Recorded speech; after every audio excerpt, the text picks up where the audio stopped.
Ya chiquillos, primero que todo los saludo, esperando que se encuentren bien junto a su familia, cuidándose todos para que esto pueda llevarse de mejor manera. Bueno, el video que van a ver es de la retroalimentación, un resumen de las clases enviadas hasta ahora, ¿ya?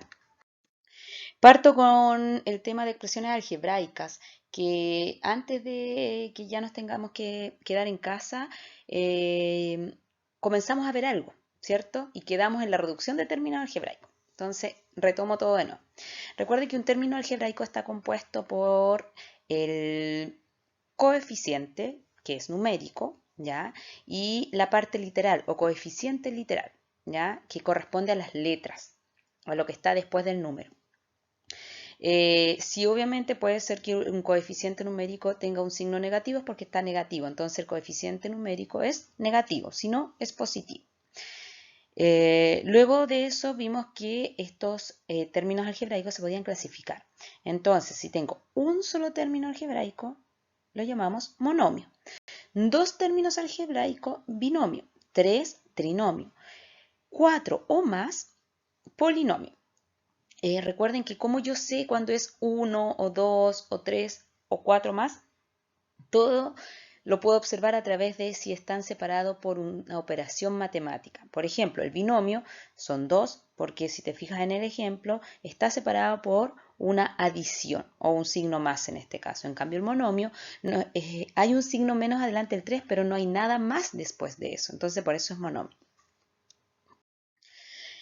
Luego los términos semejantes son aquellos que tienen la misma parte literal o, como yo les digo, pertenecen a la misma familia. Entonces las letras, el factor literal, serían sus apellidos, como los ejemplos que ves ahí en la presentación, ¿cierto? 2x y 3x pertenecen a la misma familia, a la familia de las x. Luego el segundo ejemplo dice 8ab, 3ab, 3ab. Todos esos tres términos algebraicos pertenecen a la familia AB. Y así en el tercer ejemplo. Los que no sean semejantes es porque ya su factor literal es distinto. Podemos observar abajo en el ejemplo que el 2xy elevado al cuadrado es el primer término algebraico. Después hay otro que es el 8x al cuadrado y. Ustedes dirán, pero claro, profe, hay ahí, las dos letras son iguales. Sí, perfecto, está la x y la y, pero si observan bien, el exponente, el cuadrado, en la primera acompaña a la y y en el segundo término algebraico acompaña a la x. Entonces ahí ya hace la diferencia. Luego, ¿cómo reducíamos estos términos semejantes? Aquí hay que tener cuidado porque aquí se trabaja en torno también a los signos, ¿cierto? Y en este caso a ver si tenemos que sumar o restar. Entonces, reducción de términos semejantes. Si te fijas en el ejemplo, todos tienen el mismo factor literal, son de la misma familia. Entonces yo tomo, sumo y resto, dependiendo de lo que haya que hacer. O estrategia, primero tomo todos los negativos y los sumo y conservo el signo negativo. Luego tomo a todos los positivos y los sumo y conservo el signo positivo. Y luego de eso hago la operación que en este caso si tengo negativo y positivo, recuerda que se va a realizar una sustracción, ¿ya? Clase 2, ecuaciones. Recuerden que las ecuaciones representan una igualdad y como yo se les expliqué antes de que suceda todo esto también, que se decía claritamente que la podíamos relacionar con una balanza. Entonces, el signo igual sería la mitad de la balanza y lo que tengo al lado izquierdo del signo igual debe pesar lo mismo que tengo al lado derecho del signo igual. Aquí hay dos ejemplos. El primero es una ecuación multiplicativa donde el 4 se está multiplicando con la x. Por lo tanto, dejo a la x sola al lado izquierdo del signo igual y el 4, que es número, lo paso al lado derecho del signo igual a acompañar al 8. Si al lado izquierdo el 4 estaba multiplicando, al lado derecho pasa dividiendo. Resuelvo la división y eso me da un cociente de 2. O sea, quiere decir que el valor de x, de nuestra incógnita, es 2. Recordemos también que siempre adelante de una letra, si hay un número y no hay una operación visible, es porque hay una multiplicación que no necesita estar ahí puesta, ¿ya? Pero está presente. Luego, siempre que realicen ecuaciones es importante comprobar para quedar seguros de que el valor que le encontramos a la x es el correcto. ¿Cómo comprobamos? Tomo la misma ecuación. 4 multiplicado por la x, pero ahora no coloco la x, sino que coloco el valor encontrado. 4 por 2 es igual a 8. Resuelvo lo del lado izquierdo. 4 por 2 me da 8. Eso es igual a 8. Hay una igualdad, o sea, al lado izquierdo tengo el mismo peso que al lado derecho. El siguiente ejemplo es una ecuación donde tiene dos términos algebraicos y además semejantes. Entonces, ¿qué hacemos aquí? Primero me preocupo de los términos algebraicos. Al lado izquierdo voy a dejar a todos los que sean de la familia de las x, al 7x y al 3x. El 3x al lado derecho, al comienzo de la ecuación, está positivo. Si te fijas delante del 3, no hay ningún signo, por lo tanto está positivo. Entonces al otro lado, al izquierdo, va a pasar negativo. Y el 8 lo mantengo al lado derecho. Realizo la sustracción, positivo con negativo se van a restar, me da una diferencia de 4x. Es igual a 8. Sigo manteniendo el 8 al lado derecho. Luego, separo el 4 de la x. Ya sabemos que el 4 se está multiplicando con la x. Por lo tanto, va a pasar al lado derecho a dividir al 8. Y eso me da un cociente de 2. Coincide que justo la x para esta ecuación también tenga un valor de 2. Comprobamos. Multiplico 7 por el 2 es igual a 3 por el 2 más 8. Resuelvo lo del lado izquierdo. 7 por 2 me da 14. Luego resuelvo lo del lado derecho. Prioridad de las operaciones. Primero la multiplicación. 3 por 2 me da 6. Y 6 más 8 me da 14. Nuevamente hay una igualdad. Eso quiere decir que el valor encontrado para la x está correcto. Clase 3. Plano cartesiano. ¿Ya? El plano cartesiano, recuerden que aquí también tiene que ver con los números enteros, ¿ya? Partiendo, el plano cartesiano tiene dos ejes, el eje X y el eje Y, ¿ya?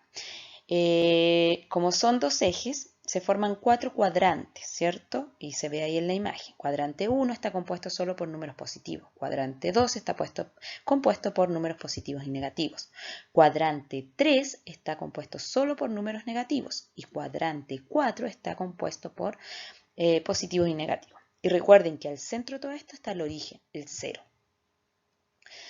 Luego, para yo ubicar puntos en el plano cartesiano, tengo que fijarme primero en las coordenadas. Siempre el primer número de mi coordenada o de mi par ordenado corresponde a la X y el segundo número corresponde a la Y. Entonces, aquí hay un ejemplo, dice 4,3. Esa es la primera coordenada, ¿cierto?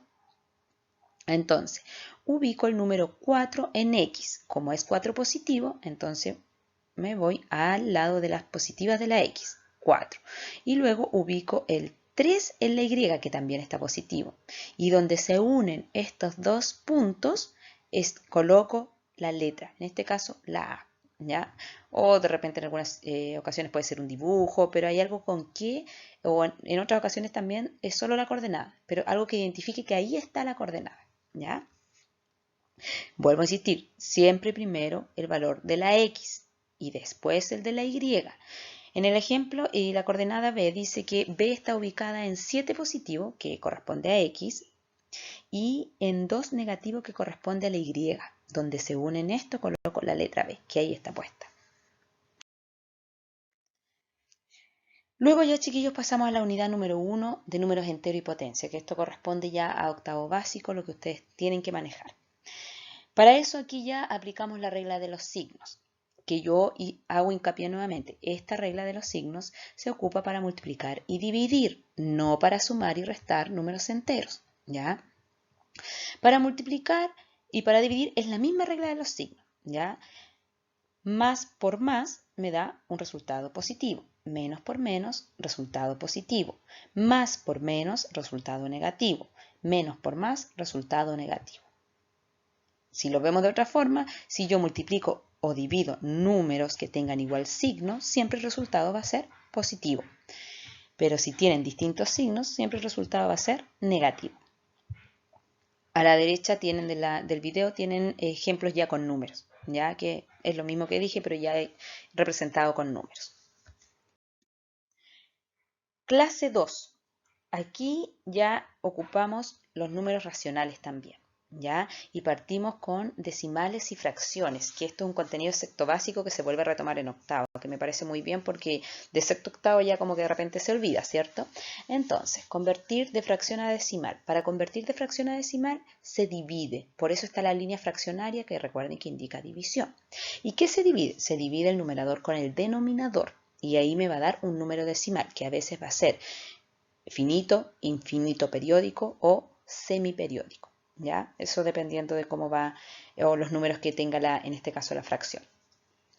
Cuando sea también de fracción a decimal o de decimal a fracción, cuando esté con números que no sean infinitos o periódicos, como el ejemplo en el borde inferior izquierdo de decimal a fracción, si te fijas el decimal es 13 centésimas. Y ya sabemos que dos números después de la coma corresponde a la centésima y la centésima es 100. Por lo tanto, el 13 lo coloco en el numerador y el 100 en el denominador. Lo mismo el segundo ejemplo. En el tercer ejemplo está 3 enteros, 9 décimos. Entonces tomo los dos números, los coloco en el denominador y si nos fijamos el 9 está después de la coma, ¿cierto? Por lo tanto hay un número después de la coma, son décimos. Y en el denominador colocamos el 10 que corresponde a los décimos. Recordar que las milésimas son 3 números después de las comas y corresponde al 1000. Luego ya cuando tenemos decimales que son infinitos periódicos o semiperiódicos, ya es distinto cómo se transforma, ¿ya? Recuerda que el periodo es esta rayita que colocamos arriba del número. Eso indica que ese número, si tiene la rayita, es el infinito, ¿ya? Es el que se va a repetir. Entonces, en el primer ejemplo dice 23 enteros 32 centésimas. El periodo lo tiene el 2. El 3 no tiene periodo, por lo tanto le llamamos anteperiodo o anteperiódico. ¿Qué hago? Primero tomo todo el número sin la coma, 2332. Lo resto con el 233, que en el número decimal el 233 está compuesto por la parte entera y el anteperiodo. Luego coloco la línea fraccionaria y coloco denominador 90. ¿Por qué 90? Porque cada número que esté bajo el periodo se representa con un 9 y el anteperiodo se representa con un 0. Vuelvo a repetir, el anteperiodo es la cifra que está entre el periodo y la coma. ¿Ya? Se resuelve la sustracción y el denominador se conserva, que es el 90. Si es que se puede, se debe simplificar. Si es que no, queda hasta ahí. Abajo tenemos otro ejemplo similar, nada más que el anteperiodo tiene dos cifras, por eso agrego dos ceros en el denominador, ¿ya? ¿Qué pasa cuando tenemos un decimal que es infinito periódico? Como en el ejemplo. 2 enteros, 6 décimos, infinito periódico, ¿cierto? Entonces, tomo el 26 completo, sin la coma. Lo resto solo con la parte entera. Entonces 26 se resta con 2, porque 2 es la parte entera. Y ya dijimos anteriormente, cada número que esté debajo del periodo se representa con un 9. El 6 es el único número que está debajo del periodo, por lo tanto es un 9 que va en el denominador. Realizo la sustracción, me da 24 novenos. Si es que puede, se simplifica. Acá se simplificó por 3, quedó en 8 tercios. Y ese 8 tercios se puede transformar a número mixto. O si no, se puede dejar así, también estaría correcto. Clase 3. Aquí utilizamos los números racionales, que son los fraccionarios, los decimales, los negativos, los positivos. Recuerden que el conjunto de números racionales es mayor que el conjunto Z, que el conjunto de los números enteros. Y realizo la multiplicación y la división. Recuerda que para multiplicar fracciones se resuelve numerador por numerador y denominador por denominador. Y se simplifica el resultado, si es que se puede. ¿Ya? En el caso de la división, no se divide, sino que se multiplica. Y se multiplica en forma cruzada. Ahí lo muestra el ejemplo. El primer numerador se multiplica por el segundo denominador. Y ese es el primer resultado que va en el numerador de la fracción nueva. Luego se multiplica el primer denominador por el segundo numerador. Y con eso obtengo mi denominador. Y vuelvo a insistir, se debe simplificar si es que se puede. Luego hay ejercicios que ya se combinan. Puedo colocar como por ejemplo acá, una multiplicación de fracciones y además una sustracción de fracciones. Eso se puede hacer, o también puede ser un número decimal que se está multiplicando con una fracción, o dos decimales con una fracción, dos fracciones con un decimal, ya sea infinito periódico o semiperiódico. Ahí lo que yo aconsejé en la clase enviada y vuelvo a aconsejar ahora es transformar. Trabajo con un solo tipo de números. Si me es más cómodo trabajar con los decimales, transformo todos los números del ejercicio combinado a fracciones y puedo resolver. Si sientes que es más fácil trabajar con los números decimales, se transforman todas a decimales y se resuelve. Ahí tú manejas cuál te conviene más. Si te fijas en el ejemplo, ¿qué se realizó primero? La multiplicación, porque aquí también se rige por la prioridad de las operaciones. Entonces, ¿qué está primero? Multiplicación, se realiza la multiplicación. Luego la sustracción. Recuerda que al resolver sustracciones o adiciones con fracciones, debes buscar el mínimo como múltiplo si tienes denominadores distintos. Y también insisto en simplificar el resultado obtenido si es que se puede.